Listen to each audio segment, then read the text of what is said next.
যখন কোনো বান্দা সূরা ফাতিহার একটা করে আয়াত বলে আলহামদুলিল্লাহি রাব্বিল আলামিন, সঙ্গে সঙ্গে আল্লাহ জবাব দিয়ে বলেন হামিদানি আবদি, বান্দা তুই আমার প্রশংসা করলি। আর রহমানির রহিম যখন বলে আল্লাহ বলেন আসনা আলাইয়া আবদি।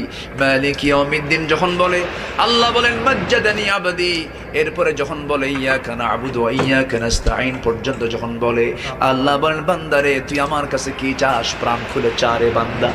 ইহদিনাস সিরাতাল মুস্তাকিম থেকে শুরু করে নিয়া ওয়ালাদ-দাল্লিন পর্যন্ত যখন বান্দা বলে তখন আল্লাহ বলেন বান্দা নামাজের মধ্যে এমন প্রেমের খেলা খেললি বান্দা, তুই যা চাইলি সব আমি আল্লাহ কবুল করলাম।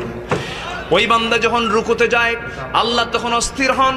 ওই বান্দা যখন সিজদায় যাওয়ার জন্য প্রস্তুতি নেয় সমস্ত ফেরেশতাকে ডাক দিয়ে বলেন ও ফেরেশতারা, এই বান্দাগুলো আমাকে দেখলো না, রাসূলকে দেখলো না, কোরআনকে দেখে হাদিসকে বিশ্বাস করে আমাকে খুশি করার জন্য তার সবচেয়ে সম্মানজনক